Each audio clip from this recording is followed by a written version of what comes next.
मुरारे भज गोविंदं गोविंदं भज मूढमते प्राप्ते सन्निहिते मरणे नहि नहि रक्षति दुःखयकरणे प्राप्ते सन्निहिते मरणे नहि नहि रक्षति दुःखयकरणे.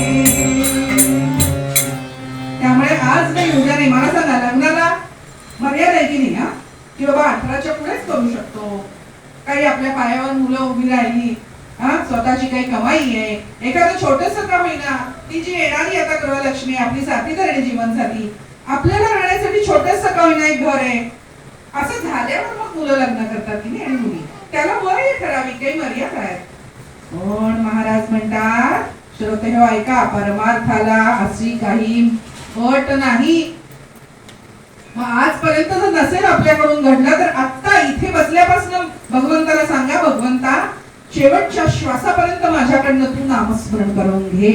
आपली प्रार्थनेमध्ये जेवढी आर्तता असते ती आर्तता भगवंताच्या चरणापर्यंत पोहोचते. बरं, ब्रह्मचैतन्यांचं एक एक रोजचं प्रवचन जर आपण वाचनामध्ये नित्य ठेवलं, तुकोबरायांच्या गाथेतलं एक एक अभंग नुसतं वाचायचं ठरवलं आणि मग गीता समजत नसेल तर माऊलींचं त्याच्यावरचं काय निरूपण आहे ते हळूहळू वाचायला सुरुवात केली, समर्थांना नक्की काय सांगायचंय लक्षात येतं.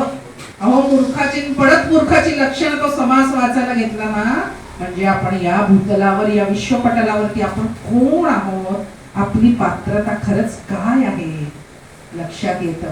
आणि मग उगाच मी कोण मोठी, मी केवढ्या मोठ्या कंपनीचा बॉस, मग माझ्या हाताखाली एवढे माझं करोडोचं आहे, सगळं फोल आहे हे लक्षात येतं.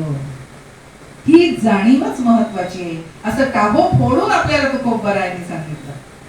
काय एवढा त्यांचा अधिकार आहे? संतांचे मुकुटमणी का झाले? नाम घ्या नाम घ्या नुसतं मामींना सांगितलं, मामींनी घेतलं नाही. तर मामींना काय झालंय ऐका, एक अभंग रचलाय सुंदर, येईल लक्षात तुमच्या. आपण पूर्वजन्म पुनर्जन्म मानतो की नाही? भारतीय संस्कृती मानणारे लोक आहोत आपण. एक दिवस समोर आपल्याला एक उकिरड्यावरती एक गाढवीण दिसली तुकोबरायांना आणि पत्नीला हाक मारली, अगं बाहेर ये लवकर. ती लगबगीने आली, थांब तुला तुझी आई भेटवतो.